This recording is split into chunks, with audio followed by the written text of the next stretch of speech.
L'avantage quand on invite un jeune chercheur, c'est que quand on le présente, ça prend beaucoup moins de temps que les présentateurs précédents. Donc j'en profite. J'ai beaucoup moins d'expérience, c'est ce que ça veut dire. J'en profite du coup pour remercier Elisabeth et les autres organisateurs du colloque pour l'invitation encore une fois renouvelée. C'est toujours un plaisir de venir à ce colloque et j'en profite aussi pour vous remercier pour votre confiance pour m'inviter parce que je suis effectivement plus jeune, moins expérimenté et avec un pédigré un peu moins imposant, important que les précédents présentateurs. Donc merci pour votre confiance. Je comptais le faire avec une présentation, avec des slides. Est-ce que je pourrais les avoir? Je peux improviser, mais pendant 45 minutes, ça va être compliqué quand même. Non, c'est ça exactement. Alors, est-ce que... Oui, super. Ok, donc on l'a dit, je m'appelle Onaya Savary, je travaille à Météo France et je travaille sur la problématique des sécheresses en Europe. Je m'intéresse plus particulièrement à la problématique des sécheresses et leur lien avec la circulation atmosphérique de grande échelle, donc qui prendra la circulation atmosphérique de grande échelle et l'impact du changement climatique sur la circulation atmosphérique de grande échelle et donc les sécheresses. En gros, je vais parler de sécheresse en Europe.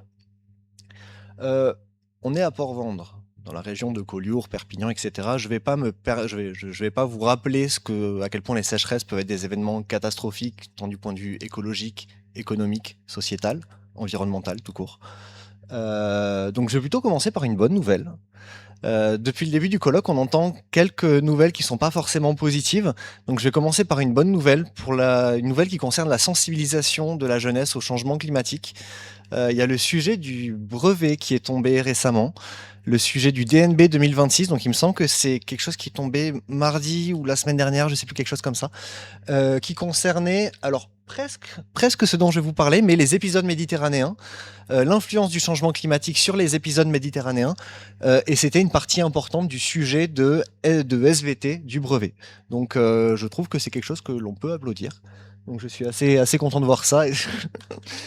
Et même la première partie d'ailleurs parlait de relevés océanographiques, donc c'était quelque chose, voilà, ils ont fait quelque chose que je trouve vraiment chouette cette année.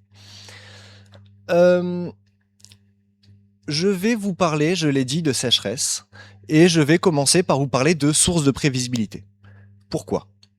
Quand on cherche à prévoir des événements tels que les sécheresses par exemple, en fait on va s'intéresser à la représentation de leurs sources de prévisibilité dans les modèles. Les sources de prévisibilité, c'est des phénomènes physiques qui se trouvent à un certain endroit du globe et qui influent d'autres phénomènes à d'autres endroits du globe. Donc il y en a un qui est assez connu, on en a parlé quelques fois depuis le début du colloque, c'est El Niño, donc El Niño Southern Oscillation, pardon pour l'accent.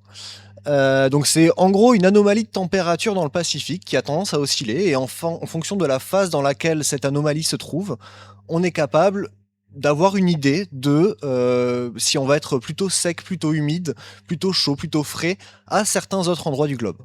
Donc là, par exemple, je vous montre un peu cette anomalie de température, mais si jamais on se place en phase négative, en phase de la Niña, là, ça vous donne une idée des différentes influences de la phase La Niña à travers le monde. Il y a un problème, c'est qu'il y a une région du monde qui est assez peu, voire pas du tout influencée par El Niño, c'est l'Europe. Donc moi, c'est problématique pour moi parce que moi, en fait, je suis justement en train d'essayer de déterminer comment se comportent les sécheresses en Europe. Donc je peux pas me permettre de regarder El Niño pour savoir comment vont éventuellement évoluer les sécheresses, quel est l'état des lieux des sécheresses à l'heure actuelle, etc. Donc on va devoir trouver une autre source de prévisibilité et en fait en Europe, il y en a une qui est beaucoup plus pratique à regarder, c'est la circulation atmosphérique de grande échelle. Faut que je gère la distance au micro. C'est la circulation atmosphérique de grande échelle.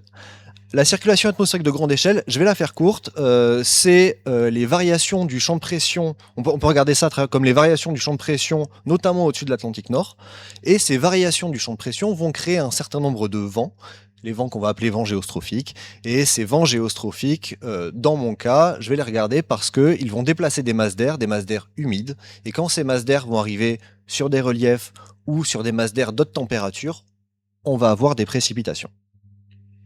Donc, ce que je suis en train de regarder, alors ça aurait été mieux avec une vidéo, mais à la base j'avais une vidéo, mais elle était beaucoup trop lourde pour être envoyée par mail.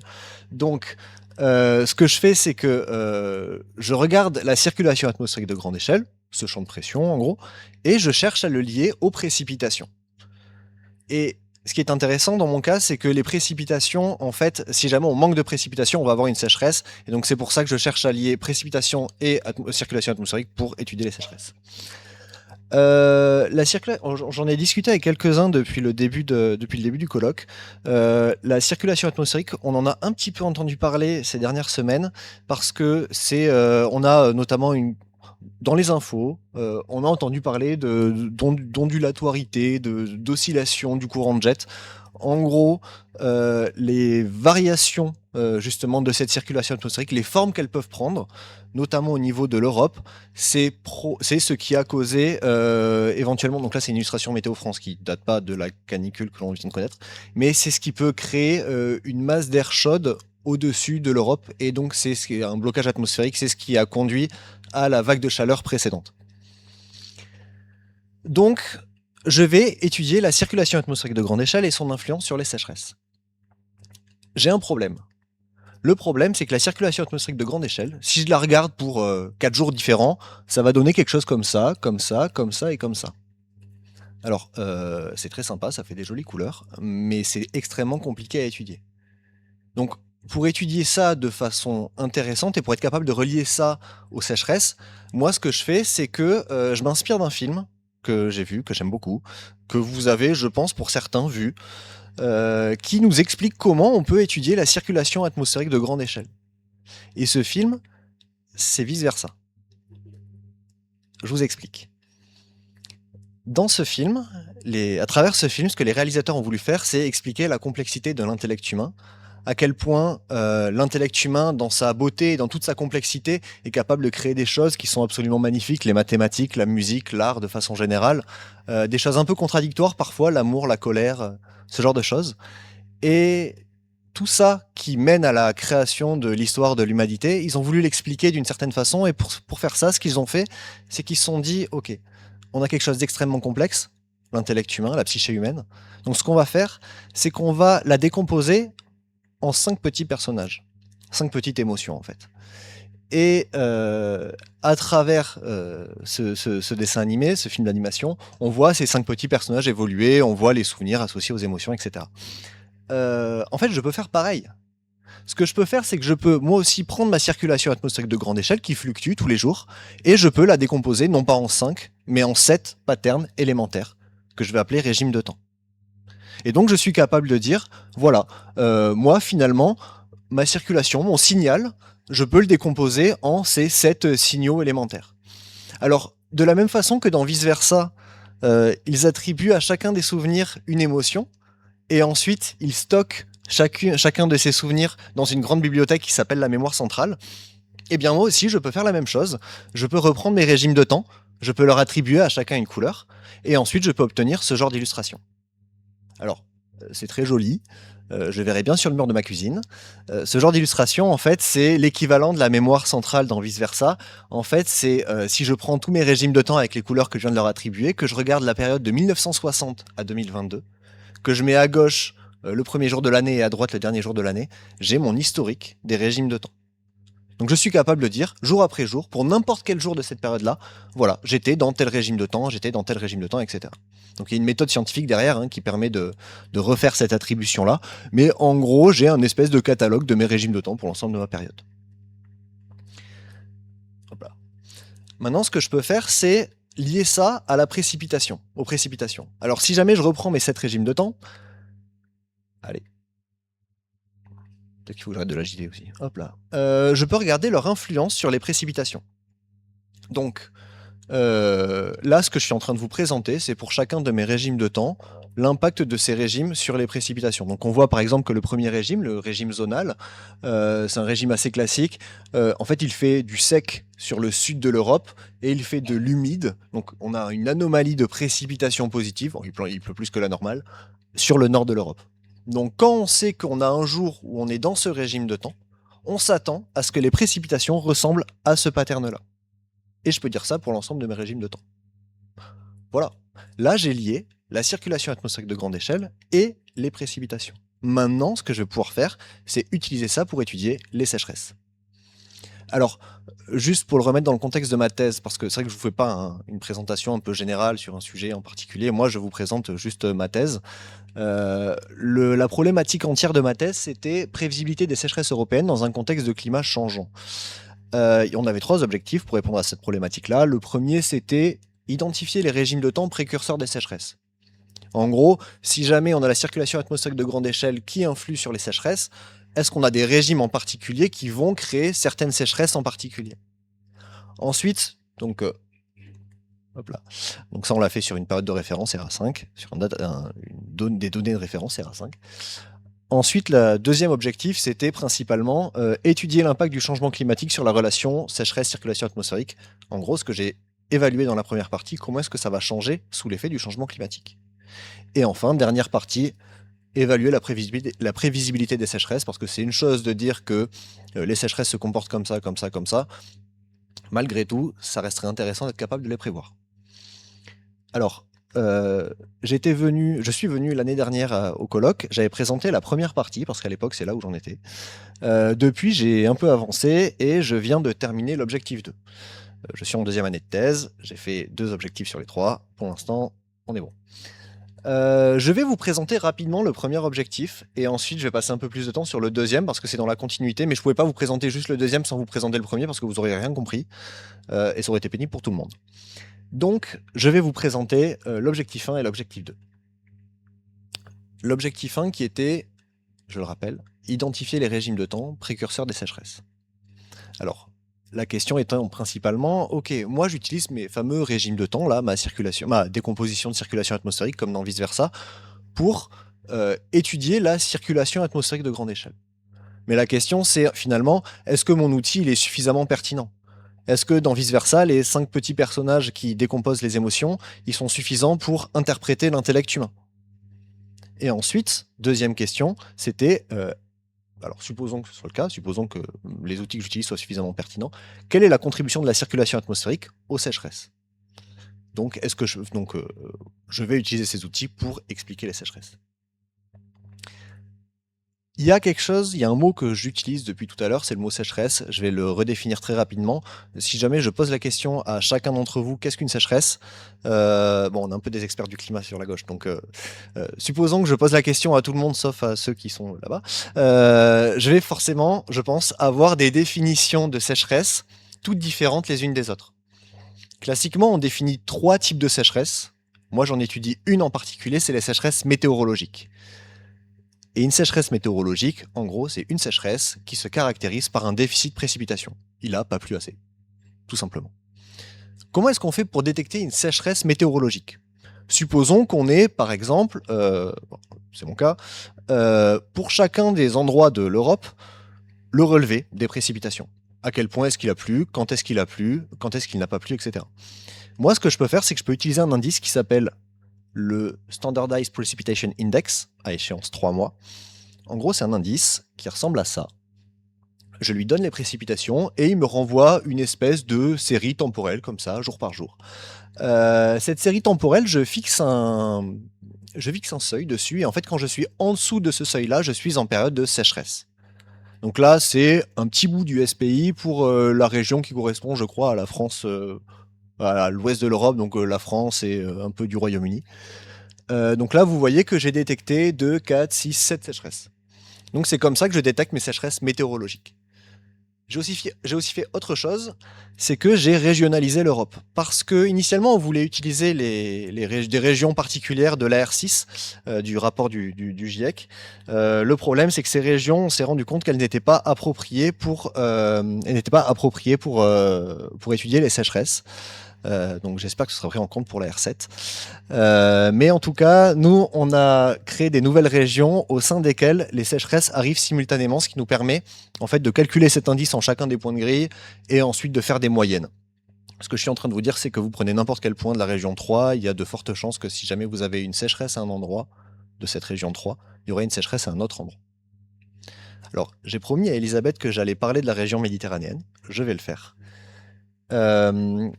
Classiquement, j'ai tendance à présenter la région 3, les résultats sur la région 3, parce que les résultats sur la région 3, c'est celle qui englobe la France, et j'ai tendance à le faire à un public de francophones, qui sont un peu chauvins, donc ils sont très contents. Là, en l'occurrence, comme on s'intéresse au bassin méditerranéen, j'ai pris une sous-division de la région 2. La région 2 qui comprend l'Espagne, le Portugal, et du coup la partie du bassin méditerranéen propre à la France. Donc je vais vous présenter les résultats qui concernent cette région-là. Maintenant, je reprends mes régimes de temps que je vous ai déjà présentés, et je reprends l'historique que je vous ai déjà présenté aussi. Maintenant, avec les outils que je viens de vous présenter, ce que je peux faire, c'est que je peux calculer la fréquence climatologique de mes régimes de temps. En gros, je peux dire en temps normal à quel point est-ce que j'ai tel ou tel régime qui est présent. Donc voilà, je vois quels sont les régimes qui sont plus présents que d'autres. Bon, je peux faire ça. Et maintenant, la question que je me pose, c'est est-ce que, avant les sécheresses, certains régimes sont plus présents que d'habitude? Donc je prends une sous-période, je détecte une sécheresse, et ma sécheresse a été détectée avec un indice, donc l'indice SPI3 que je vous ai présenté. En gros, ce qu'il faut retenir, c'est que SPI3, 3 comme 3 mois, donc 3 mois, 90 jours. En gros, si jamais je détecte une sécheresse, ça veut dire que dans les 90 jours qui précèdent la date de ma sécheresse, il s'est passé quelque chose qui a conduit à ma sécheresse-là. En fait, pendant les 90 jours, il n'a pas plu assez. Donc je pars du principe que si jamais les régimes de temps ont été plus ou moins présents que d'habitude, ça va être pendant ces 90 jours-là. Donc je recalcule la fréquence de mes régimes pendant cette période pré-sécheresse. Ce que je fais, c'est que je peux donc calculer l'anomalie de fréquence pré-sécheresse. Donc là, en fait, quand je regarde ça, ça me dit directement si j'ai mes régimes qui sont anormalement présents ou anormalement absents.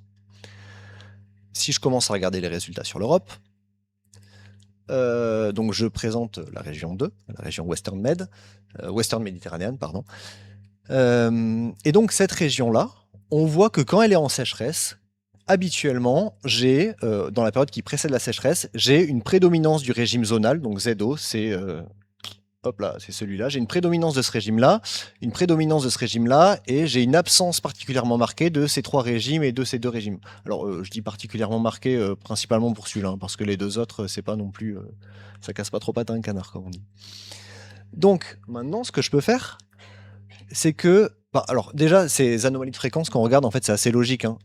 Finalement, si jamais je regarde les régimes qui manquent à l'appel durant cette période pré-sécheresse, ça va être donc on a le Greenland Blocking qui est là, on a l'Atlantic Trough qui est là, le Scandinavian Blocking, bref, ceux qui ont une barre rouge vers le bas. En fait, c'est ces régimes-là. Et c'est des régimes qui, si vous arrivez à voir, ont tendance, quand ils sont présents, à humidifier les régions. La région de l'Espagne et de la côte méditerranéenne. Et les régimes qui sont anormalement présents sont ces régimes-là qui, eux, ont tendance à assécher les régions. Donc c'est cohérent que ces régimes soient anormalement présents ou anormalement absents. Hop là. J'ai fait cette étude pour chacune des régions, et en fait, ce que l'on peut voir, c'est que les sécheresses, donc je l'ai dit, suivent une anomalie de fréquence significative des régimes de temps. Et la question maintenant, c'est est-ce qu'on peut utiliser uniquement cette information pour reconstruire le signal de sécheresse? Est-ce que, connaissant les patterns de régime de temps que je vous ai montré tout à l'heure, c'est-à-dire leur influence en précipitation et leur anomalie en fréquence, je suis capable de reconstruire le signal de sécheresse? Donc je vous explique comment on fait ça très rapidement. L'idée, c'est de faire comme dans Vice Versa, encore une fois, où à la fin du premier film, ils comprennent que ce n'est pas tant un souvenir associé à une émotion qui est important, mais la conjonction de plusieurs émotions associées au même souvenir qui va créer quelque chose de nouveau. Et moi, ce que je suis en train de regarder, c'est est-ce que la conjonction de plusieurs régimes de temps va créer quelque chose de nouveau, une sécheresse. Donc je fais ça, je reprends mes régimes, je reprends l'influence de mes régimes sur les précipitations. Et ce que je fais, c'est que je les pondère, donc je prends chacun de mes régimes et je dis en gros, si jamais mon régime a été anormalement présent, je vais lui donner un poids particulièrement important, et si jamais il était anormalement absent, je vais lui donner un poids particulièrement peu important. Je fais la somme de tout ça, et j'essaie de reconstruire, je vous l'ai dit, l'anomalie moyenne de précipitation. Je vais vous montrer à quoi ça ressemble.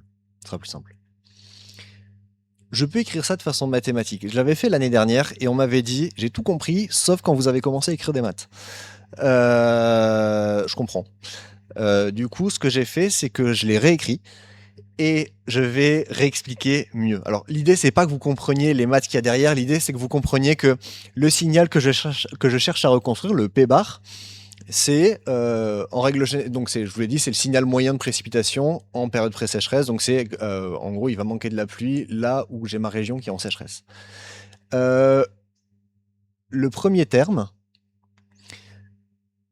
allez, le premier terme, c'est l'efficacité des régimes de temps pour reconstruire les sécheresses. En fait, c'est à quel point ma méthode est pertinente pour expliquer la circulation atmosphérique de grande échelle.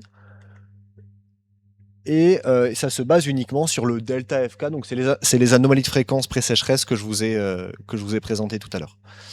Le deuxième terme, c'est le FK delta CK, là, c'est à quel point ma méthode n'est pas forcément pertinente pour expliquer les sécheresses.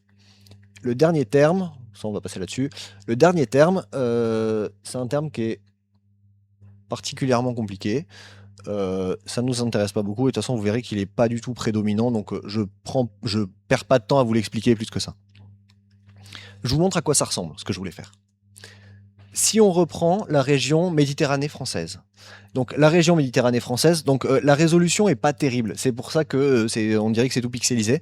La région Méditerranée française, en moyenne, quand elle est sèche, on a ce genre de pattern. Donc quand c'est vert, ça veut dire que c'est plus humide que la moyenne. Quand c'est marron, ça veut dire que c'est plus sec que la moyenne. Donc ce qui est intéressant, c'est que vous voyez qu'en moyenne, quand la région rouge est sèche, en fait, on a une partie de la France qui est sèche aussi, et on a une partie du Royaume-Uni, une majeure partie du Royaume-Uni qui est sec aussi. Alors j'ai zoomé à fond, et il y a des idées d'interpolation, donc parce que la résolution n'était pas optimale initialement, donc c'est pour ça que ça fait des gros patchs, des grosses zones sèches et humides. Faut pas prendre ça pour argent comptant non plus. Donc je m'intéresse à la région Méditerranée française, et je calcule son SPI, donc son indice de sécheresse, pour détecter les sécheresses. Il y a quelque chose d'intéressant, c'est que quand on prend cet indice de 1960 à 2019, je crois, en fait, on n'observe pas de tendance particulière. On n'a pas le SPI qui est en train de chuter ou qui est en train de monter. Donc en fait, ce que je suis en train de vous dire, c'est que sur cet indice-là, et je tiens à porter votre attention là-dessus, sur cet indice-là, uniquement, quand on regarde uniquement les précipitations à 3 mois, il n'y a pas de tendance récente sur l'indice de sécheresse. Je ne suis pas en train de vous dire que les PO ne sont pas en train de s'assécher. Qu'on soit bien d'accord, et je veux bien insister là-dessus. Donc, une fois que je récupère cet indice-là et que je suis capable de détecter un ensemble de sécheresses, je veux appliquer la méthode que je vous ai décrite précédemment. Donc, j'ai le signal que je veux reconstruire. Donc, le signal que je veux reconstruire, c'est la région Western Med qui est sèche. Quand je regarde le premier terme de mon équation, tout à l'heure, le delta FK, le terme où je vous ai dit, c'est celui qui explique à quel point notre méthode est pertinente. Il ressemble un peu à ce que je veux reconstruire. Donc moi, ce que je veux à la fin, c'est le terme de gauche. Hein. Il ressemble un peu à ce que je veux reconstruire, mais en fait, il n'est pas assez fort. Il n'a pas une amplitude suffisante. Donc quand je prends le deuxième terme, par contre, ben en fait, le deuxième terme, il y a quasiment l'intégralité du signal qui est parti dedans. Et le troisième terme, bon, il est tout plat, et de toute façon, je vous avais dit que ça nous intéressait pas trop. J'ai récapitulé cette information dans ce graphe-là, parce que ça faisait joli, honnêtement. Et donc, chacune des barres colorées expliquant chacun des 3 termes. Bref, qu'est-ce que ça veut dire? Ça veut dire que la circulation atmosphérique de grande échelle, quand on cherche à l'expliquer par les régimes de temps, a un peu de mal à expliquer les sécheresses en région méditerranéenne. C'est ce que ça veut dire, parce que l'intégralité du signal part dans le deuxième terme, et le deuxième terme, c'est à quel point notre méthode a un peu de mal à expliquer justement les sécheresses.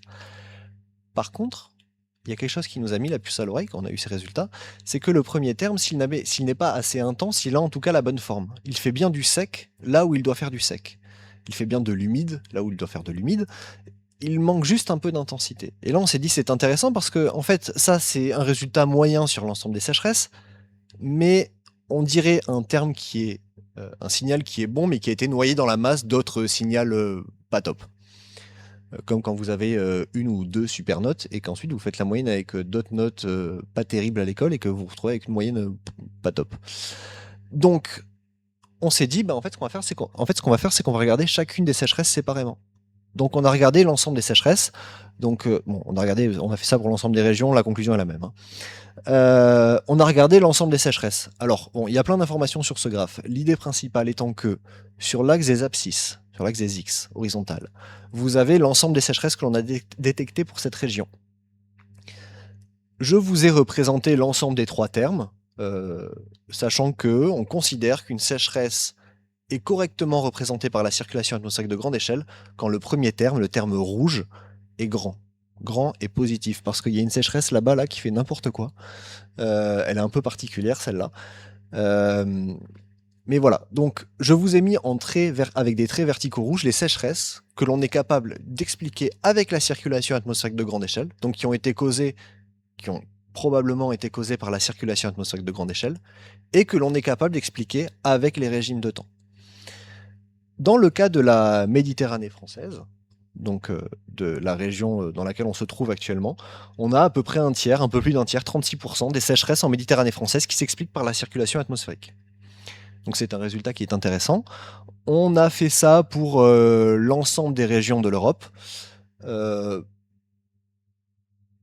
C'est pas nécessaire que je vous relise tout ça. L'idée principale étant que on en a conclu qu'il y avait certaines sécheresses qui étaient dites dynamiques, donc c'est les sécheresses qu'on est capable d'expliquer avec la circulation atmosphérique de grande échelle, et d'autres sécheresses qui étaient thermodynamiques. Donc là, c'est des sécheresses qui sont causées en fait par des phénomènes qui sont un petit peu plus locaux, enfin qui sont même beaucoup plus locaux, qui ont donc c'est des phénomènes thermodynamiques et voilà. Donc ça, c'était la conclusion de notre premier papier. On en a fait tous ces résultats-là et d'autres, on les a mis dans un premier papier scientifique qui a été publié l'année dernière, en janvier 2026, pardon. Et maintenant, une fois qu'on avait dit ça, on s'est dit, ok, c'est très bien. Là, on a dit, en gros, là, maintenant, je viens d'arriver là où j'étais arrivé à la fin du colloque l'année dernière. On a dit, ok, c'est très bien. Maintenant, on veut savoir si jamais la relation que l'on a entre la circulation atmosphérique de grande échelle et les sécheresses, elle va changer dans le futur. Donc on va vouloir regarder à peu près la même chose, mais sous l'effet du changement climatique. C'est pas la peine de scanner le QR code, il est pas à jour. Désolé. Je l'ai laissé parce que j'ai pas changé, mais non, il sert à rien. Il est purement esthétique. Donc je veux regarder l'impact du changement climatique sur les régimes et à travers les régimes, les sécheresses. Je me permets de faire un aparté. Je suis parti du principe que les gens n'étaient pas forcément au courant. Je savais pas trop quand est-ce que j'allais passer. Je sais à quel point les gens étaient au courant et savaient comment fonctionnait le GIEC. Donc non pas que j'ai la prétention de réexpliquer le GIEC. Comment fonctionne le GIEC. Il y a quelque chose que je voulais préciser malgré tout. C'était la notion de modèle de climat et la notion de scénario. Donc je fais un aparté rapide. Et parce que je me dis que ça peut toujours servir. De manière générale, on considère qu'il y a des changements socio-économiques qui peuvent être réalisés à l'échelle de la société et à l'échelle du monde entier, et que ces changements socio-économiques, donc là c'est une illustration qui est tirée du dernier rapport du GIEC, donc ces changements socio-économiques qui sont modélisés par des économistes vont influencer les émissions de gaz à effet de serre. Ces émissions de gaz à effet de serre, donc c'est en anglais, excusez-moi, mais donc les émissions de gaz à effet de serre, eux, vont influencer le climat, et le climat va lui-même engendrer un certain nombre d'impacts et de risques. Et donc on a des boucles comme ça, on a des interactions. Moi, à travers ma thèse, en fait, je me situe ici. On va dire que je me situe... non, pardon, moi je me situe pas ici, pardon. Moi je me situe plutôt entre climat et impact-risque. Mais la partie dont je vais vous parler aujourd'hui, c'est le lien entre émissions et climat. Le lien entre émissions et climat, comment est-ce qu'on le fait? Comment est-ce qu'on fait pour savoir que les émissions de gaz à effet de serre vont modifier le climat? Parce que je me rends compte que dans la communication, parfois on explique beaucoup les émissions modifient le climat comme ça, mais en fait on ne parle pas forcément des outils que l'on utilise pour faire le lien entre les deux. En fait, donc ça nous a déjà été présenté. Donc excusez-moi pour ceux qui étaient déjà là aux conférences précédentes où ce sera peut-être moins bien expliqué, mais je remets une couche quand même, c'est toujours important. Donc on part du principe que les émissions de CO2 modifient le climat, et en fait les émissions de CO2, les climatologues, ce qu'ils récupèrent, c'est des scénarios socio-économiques. Donc c'est les SSP dont on a parlé ce matin, hier aussi. Ces scénarios, c'est des chemins qui nous sont suggérés, qui nous sont donnés, qui expliquent quelle est la concentration de gaz à effet de serre dans l'atmosphère au fil du temps. Comment est-ce qu'elle évolue au fil du temps? Et en fait, en fonction des choix socio-économiques qui vont être faits, on va emprunter en gros une certaine des routes, enfin une route, une deuxième, une troisième, une quatrième. On ne sait pas trop laquelle, sûrement un mix. Voilà. L'idée, c'est de donner une image de ce que pourrait être éventuellement l'évolution du climat. Une fois qu'on a cette évolution de gaz à effet de serre dans l'atmosphère, en fait, on les met dans ce qu'on appelle des Global Climate Models, des modèles de climat globaux, qui modélisent réellement le système Terre. Donc, on a un certain nombre de paramètres de lois physiques qui sont codés dans ces modèles. Et en fait, ce que l'on met, c'est que vous voyez qu'en haut à gauche, par exemple, on va avoir la concentration en CO2, la concentration en H2O. On a un certain nombre de choses qui sont prises en compte. Et l'idée, c'est d'avoir une idée, une représentation la plus réaliste possible de notre Terre. Ça, c'est sur un ordinateur, enfin, sur un gros ordinateur. On fait tourner le modèle en lui donnant en entrée les concentrations de gaz à effet de serre. Et ensuite, on est capable, donc on a vraiment une image de la Terre qui évolue au fil des jours, jusqu'en 2100. Et ensuite, vous pouvez regarder par exemple la température d'un point, la température d'un autre point. Vous pouvez faire des moyennes dans tous les sens, comme vous voulez. Vous pouvez faire des études statistiques. Et c'est comme ça qu'on en arrive à ces courbes-là qui nous ont été présentées, qui représentent par exemple l'évolution des températures, si je dis pas de bêtises, à l'échelle globale. Peut-être que je dis une bêtise. Mais dans tout cas, c'est l'évolution des températures. Donc c'est comme ça qu'on fait le lien entre émissions de gaz à effet de serre et évolution du climat, évolution des températures en l'occurrence. Hop là. Hop là. Deuxième chose, donc je l'ai dit hier, je passe parfois un peu trop de temps sur les réseaux sociaux et je fais quelque chose qui est peut-être une mauvaise idée, qui est que quand je vois une publication sur le climat, j'ai un peu tendance, je sais pas pourquoi je fais ça, à faire défiler les commentaires et à chercher le pire commentaire que je puisse trouver. Il y a un commentaire qui revient fréquemment, c'est celui-là, c'est-à-dire quelqu'un qui va dire que, là j'ai anonymisé, hein. Quelqu'un qui va dire non mais attendez, ils sont sympas les climatologues, mais ils sont déjà pas foutus de prévoir la météo pour la semaine prochaine. Je vois pas comment ils peuvent nous dire s'il fera chaud ou froid dans 100 ans. C'est une remarque qui, je trouve, s'entend en fait. Alors, il suffit de lire un peu ou de regarder un peu, de se renseigner un peu pour se rendre compte que c'est une bêtise, mais je trouve que la remarque, dans le fond, est pertinente. Et en fait, la question à laquelle je vais essayer de répondre là, maintenant, tout de suite, c'est comment est-ce qu'on fait en fait pour prévoir le climat qu'il fera dans 50 ans? J'étais à Paris récemment pour 3 mois pour une visite dans un labo et j'ai eu la chance malheureuse d'assister à un incendie. D'assister à un incendie de loin, et donc là je suis en train de vous présenter une photo que j'ai prise avec un panache assez impressionnant, vous voyez les immeubles en fond. Et en fait, ça me permet de réutiliser une métaphore que un de mes professeurs de mécanique des fluides, utilisait souvent pour m'expliquer comment on fait pour expliquer la mécanique des fluides. Supposons que vous souhaitiez savoir quelle va être la trajectoire d'une des particules qui part de la base, et vous voulez savoir où est-ce qu'elle va finir. Alors, ça va être compliqué pour vous de le faire, mais vous pouvez toujours utiliser des équations de la physique que je trouve très élégantes personnellement, qui sont les équations de Navier-Stokes. Vous codez ça dans un ordinateur, vous prenez en compte les conditions, vous prenez votre petite particule et vous vous rendez compte qu'elle subit cette trajectoire-là. Bon, c'est très intéressant. Maintenant, vous prenez une autre particule avec globalement les mêmes conditions initiales, vous la faites partir à peu près du même point et en fait, elle suit une autre trajectoire. Et donc, vous faites ça plusieurs fois en modifiant légèrement la position de la particule, et en fait vous vous rendez compte qu'elle a suivi plein de trajectoires différentes, ça va ressembler à quelque chose comme ça. Et donc là finalement, qu'est-ce que vous pouvez en tirer de ça? En fait, l'idée, c'est pas que vous allez être capable de prévoir précisément la position de la particule une fois qu'elle aura bougé dans le panache de fumée. Par contre, ce que vous pouvez faire, c'est que vous pouvez dire, moi maintenant, je sais que si jamais je m'intéresse à la position d'une particule, elle va se retrouver globalement là-dedans. En fait, ce que vous pouvez faire, c'est que vous pouvez faire une analyse statistique sur ça. Vous pouvez regarder le panache, donc vous regardez en gros où sont 95% des particules que vous avez envoyées. Vous pouvez regarder où sont 50% des particules que vous avez envoyées. Vous pouvez regarder quelle est la trajectoire médiane, par exemple, de la particule que vous avez envoyée. Donc là, félicitations, vous avez fait une analyse statistique sur de la mécanique des fluides.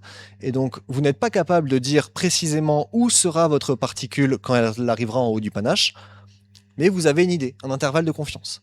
De la même façon que vous n'êtes pas capable de prévoir très précisément quelle température il fera le 13 mars 2052, mais vous avez une idée de s'il fera plus chaud, plus froid que le climat actuel.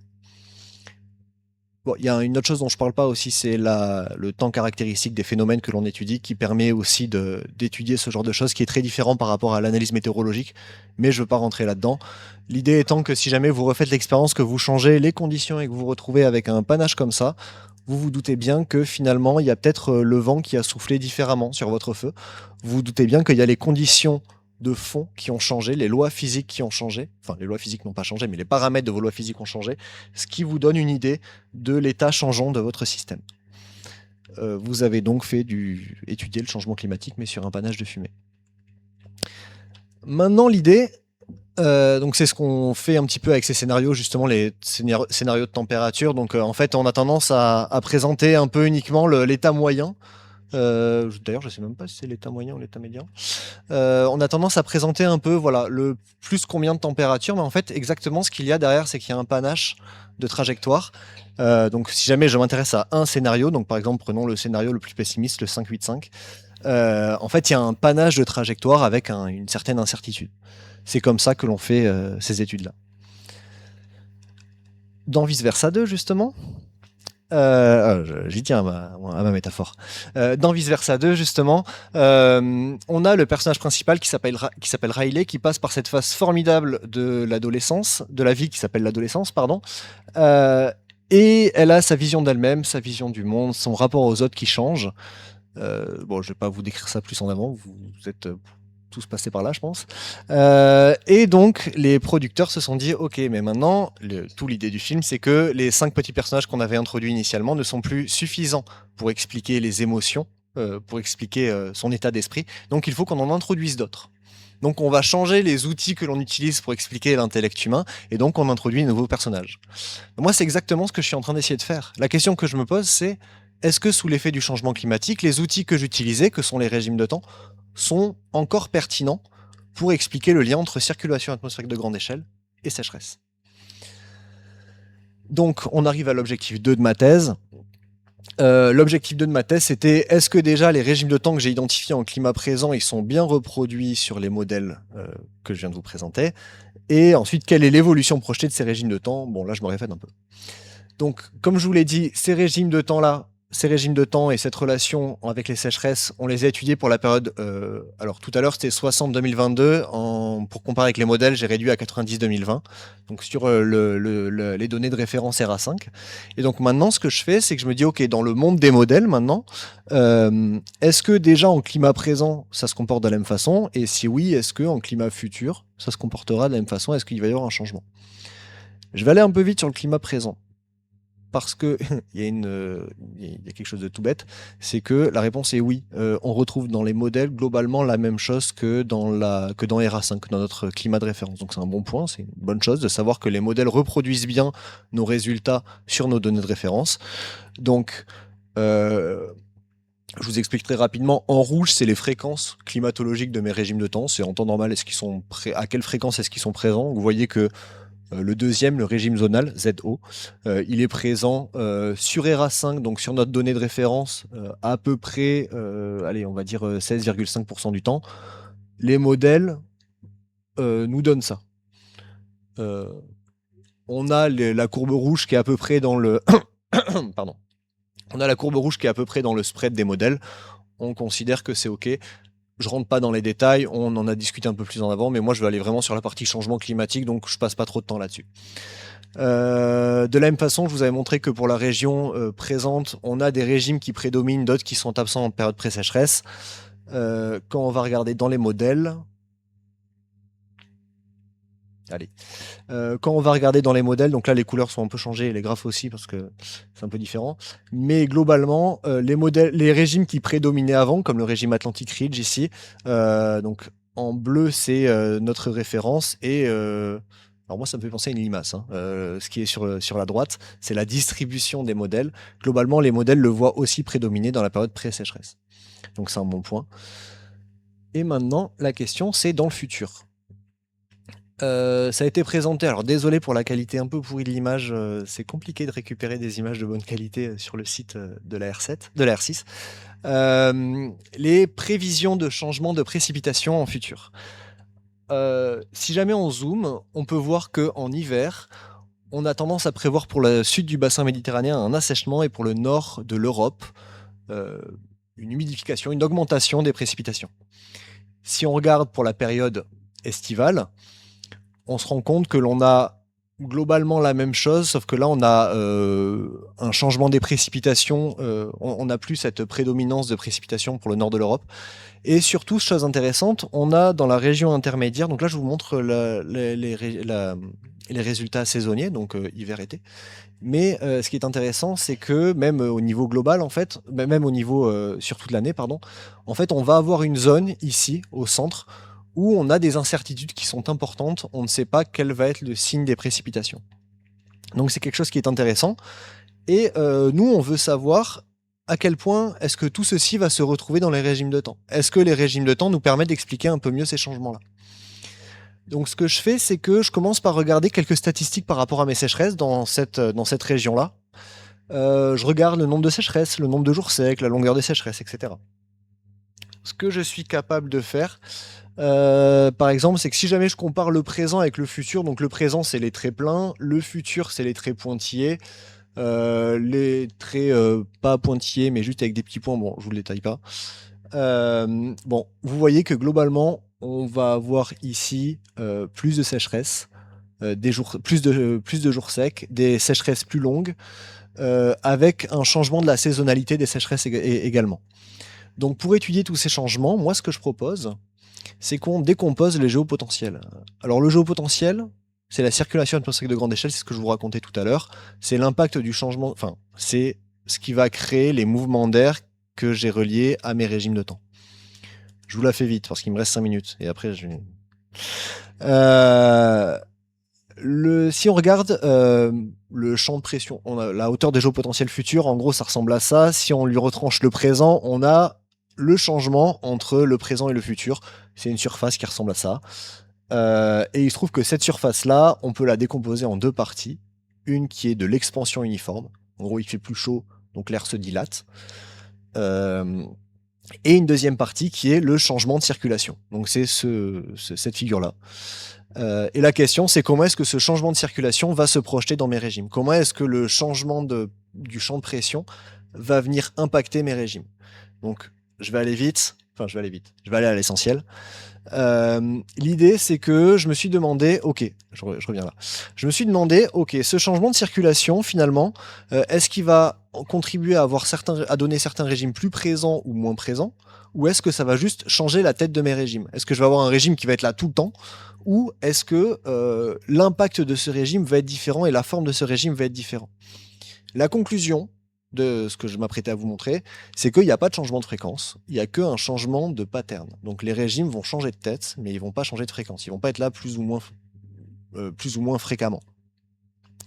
Par contre, il n'y a pas de changement de fréquence parce que, en réalité, j'ai pris plein de membres, j'ai pris plein de modèles de climat, et en fait, ils me donnent tous une variation de fréquence. Donc là, c'est des box et whisker plot. C'est une façon de représenter les données. Mais l'idée, c'est que vous voyez que par exemple, le régime zonal, pardon. Pour le régime zonal sur toute l'année, donc uniquement la barre grise, en gros, vous voyez que sur la barre grise, elle prend en plein l'axe horizontal, le 0. Donc on ne peut pas conclure un changement de fréquence. Par contre, on peut utiliser une méthode statistique, je vais aller vite, excusez-moi. On peut utiliser une méthode statistique qui s'appelle le clustering, et si jamais on fait du clustering, en fait ça revient à reprendre le panache de fumée qu'on avait tout à l'heure, et on dit ok, en fait si je regarde chacune de mes trajectoires précisément, je me rends compte qu'elles sont pas toutes dans ce panache de fumée. En fait, j'ai pas un, mais j'ai 3 panaches de fumée qui sont différents. Donc si jamais j'ai une particule et que je regarde sa trajectoire, je sais qu'elle sera dans un de ces 3 panaches de fumée là. Et donc c'est ce que j'ai fait. J'ai fait la même chose, j'ai repris mes régimes de temps. Et au lieu de regarder le changement de fréquence projeté par l'ensemble des modèles, j'ai fait du clustering. J'ai regardé si jamais il y avait différents scénarios qui étaient proposés par les modèles. Et donc je me suis rendu compte qu'effectivement, il y avait 3 scénarios privilégiés. Il y a un scénario où les régimes ne changent pas de fréquence, c'est celui-là. Un scénario où certains régimes changent de fréquence avec notamment une baisse du régime zonal, et un autre scénario, un dernier cluster, où les régimes présentent une augmentation de la fréquence du régime zonal. Et donc partant de là, je suis capable d'évaluer leur impact. Donc c'est cela. L'idée générale, c'est que si on enlève le scénario où les régimes ne changent pas de fréquence, le premier scénario, il va me donner ce genre de pattern quand je le fais changer de fréquence, et le deuxième scénario me donne ce genre de pattern quand je le fais changer de fréquence. J'ai conscience que la dernière partie a été un peu rapide. Euh, Si jamais vous avez des questions par rapport à ça, n'hésitez pas, je vais m'arrêter là. On est en train de rédiger un article par rapport à ça, par rapport à cette deuxième partie. N'hésitez pas si vous avez des questions, n'hésitez pas si vous avez des questions plus générales. L'idée de ce colloque, c'est aussi qu'on discute pas uniquement entre scientifiques, mais aussi qu'on soit au contact avec les citoyens comme nous. Donc, n'hésitez pas si vous avez des questions.